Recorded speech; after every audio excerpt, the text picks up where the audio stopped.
అందరికీ నమస్కారం. జై శ్రీరామ్.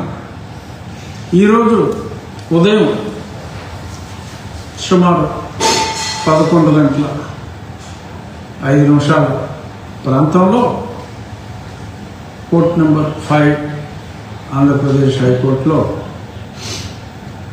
జడ శ్రావణ్ కుమార్ 4వ పిటిషన్. సరే, లాస్ట్ టైం కొట్టేయడానికి సిద్ధంగా ఉన్నప్పుడు అమ్మాయి బాబాయ్ విత్డ్రా చేసుకుంటాను అని ఇలా రకరకాల మార్గాల్లో తప్పించుకున్న శ్రావణ్ కుమారుడు మళ్ళీ ఛాలెంజ్ చేసి అధికారులను నుంచోబెడతాను, రోడ్డు మీద నుంచోబెడతాను, అంతు తేలుస్తాను అని పిచ్చి పిచ్చి పిచ్చి పిచ్చి వాగుడు వాగి మళ్ళీ మరొక పిటిషన్ వేసి కొట్టారండి. చాలా స్పష్టంగా విస్పష్టంగా ఎటువంటి అవకాశం లేకుండా ఈరోజు అతని పిటిషన్ని కొట్టివేయటం జరిగింది.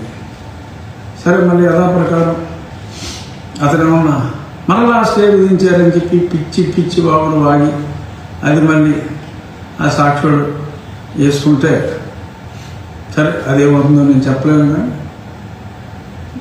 కొట్టేశారు. ద పిటిషన్ ఫైల్డ్ బై జడ శ్రావణ్ కుమార్ గాట్ డిస్మిస్డ్.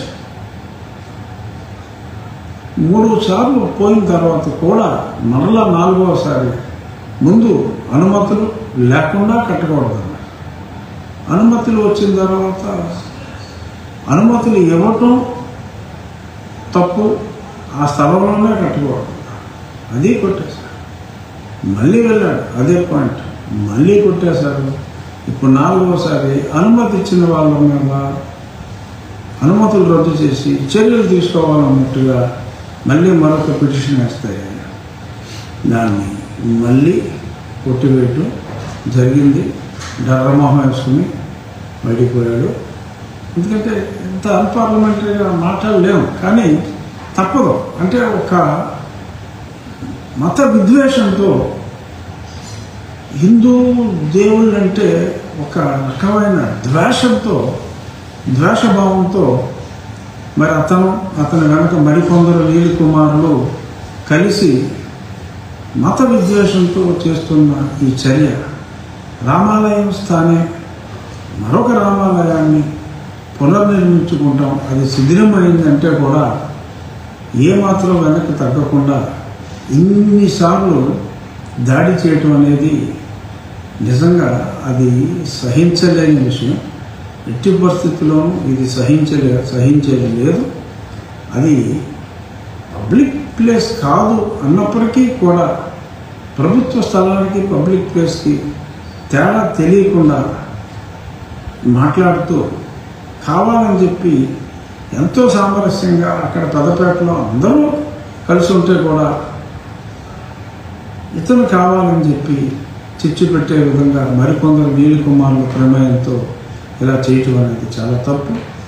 ఏదేమైనా జడ శ్రావణ్ కుమార్ ఆశయం ఒకవేళ పబ్లిక్ ప్లేస్లో ఎటువంటి ప్లేస్ ఆఫ్ వర్షిప్ ఉండకూడదు అనుకుంటే ఖచ్చితంగా నేను జడ శ్రావణ్ కుమార్ ఆశయాలకు అనుగుణంగా మరి రోడ్ల పక్కన పబ్లిక్ ప్లేస్లోకి చొచ్చుకు వచ్చిన చర్చిలు కానీ దేవాలయాలు కానీ ఏదైనప్పటికీ కూడా ఎక్కువగా చర్చిలు ఉన్నట్టున్నాయి. అతని ఆశయాలకు అనుగుణంగా కూడా నేను పనిచేయాలి అనుకుంటున్నాను. జడ శ్రావణ్ కుమార్ ఆశయాలకి, నీలి కుమారుల ఆశయాలకి అనుగుణంగా నేను వర్క్ చేయాలనుకుంటున్నాను. ఈరోజు నుంచే ఓ జడ, నీ ఆశయాలకు అనుగుణంగా రోడ్డుపైకి చొచ్చుకు వచ్చిన కొన్ని నిర్మాణాలని మర్చుకు చర్యలు తీసుకుని నీ మెప్పు పొందే ప్రయత్నం చేస్తాను. ఛాలెంజ్ చేయి. సాయంత్రం మళ్ళీ ఈహా టీవీలో, సాక్షి టీవీలో, ఇంకే దిక్కుమాలిన ఛానల్స్ ఉన్నాయి కదా వాటిలో.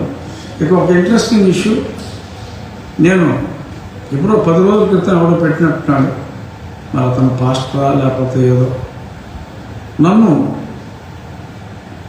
అప్పుడు ఫస్ట్లో ఉన్న పిటిషన్ ఎటువంటి స్టే ఇవ్వనప్పుడు శ్రావణ్ కుమార్ స్టే వచ్చిందని చెప్పినప్పుడు సంతోషంతో చంకలు కొట్టుకుంటూ ఒక క్రైస్తవ మత ప్రచారకుడు ఒక వీడియో పెట్టాడు.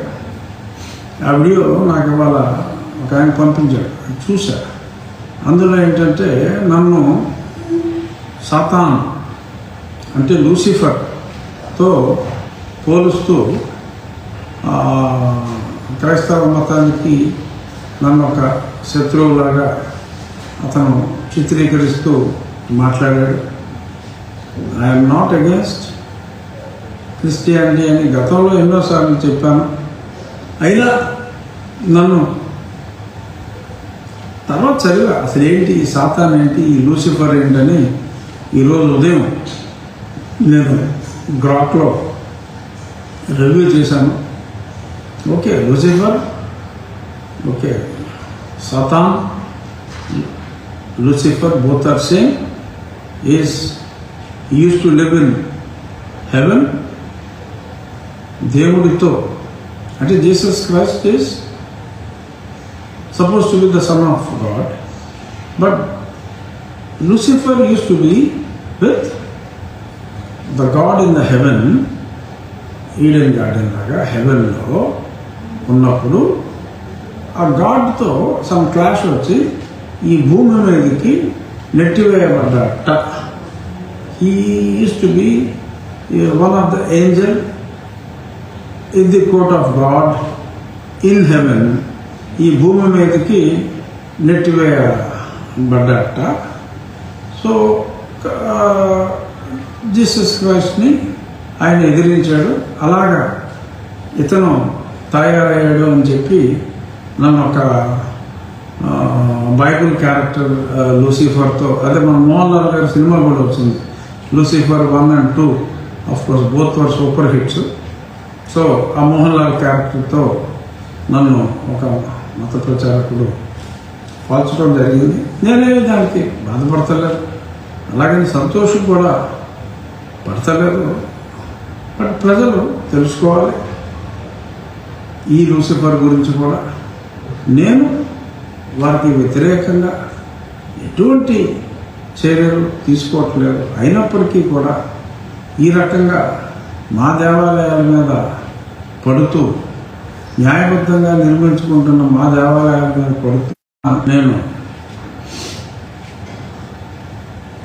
లూసిఫర్ సినిమాలో మోహన్ లాల్ లాగా ఖచ్చితంగా పోరాడతాను అని చెప్పి చెప్తూ, నేను ఆ లూసిఫర్ని కాదు కానీ లూసిఫర్ సినిమాలో మోహన్ లాల్ లాగా చెడుపై ఖచ్చితంగా పోరాడతానని చెప్పి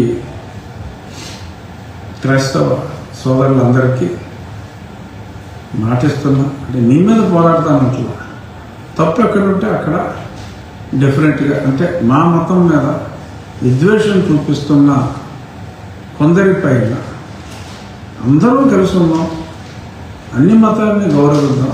అలా కాకుండా మా మతం మీద మీరు విద్వేషం ప్రదర్శిస్తే, గతంలో లాగా మీకేదో పెద్ద పవర్స్ ఉన్నాయి, మీకేదో పెద్ద కేసులు పెట్టేస్తే మేము చేతులు ముడుచు కూర్చోవాలి అని కూర్చోకుండా మీ సమాధుల విషయాలు తవ్వుతాం, మీ చర్చ రికార్డు బయటికి తీస్తాం. నీలి కుమారుల మాటలు నమ్మి మోసపోవద్దని మరొక్కసారి చెప్తూ కలిసిమెలిసి ఉందాం, గొడవలు లేకుండా ఉందాం అన్న నా ఆహ్వానాన్ని మన్నిస్తారో, నీలి కుమారుల మాటలు విని నవ్వుబాటు పాలవుతారో మీ ఇష్టం. Choices yours. మా ఆలయ నిర్మాణం శ్రీరామ భక్తుల అండదండలతో నిరభ్యంతరంగా జరుగుతుంది అని చెప్పి మరొక్కసారి తెలియచేస్తూ, అంతిమంగా రామభక్తులదే విజయం. ఇది రామరాజ్యం.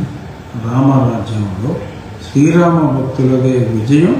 నిన్ననే ఎన్నికల్లో కూడా అది చాలా స్పష్టంగా ప్రూవ్ అయింది. రానున్నది ఉన్నది, రానున్నది కూడా చక్కటి అరమరికలు లేని రాజ్యం అని తెలియజేస్తూ, thank you Shravan for your relax effort in making all of us unite. అందరినీ 80% మంది ప్రజల్ని ఒక్కటి చేసిన ఆ నలుగురు నీలి కుమారులకు, వారిని సపోర్ట్ చేస్తున్న సాక్షి ఛానల్ వాళ్ళకి మరొక్కసారి ఎలా చేసిన వారందరికీ నా ధన్యవాదాలు తెలియజేస్తూ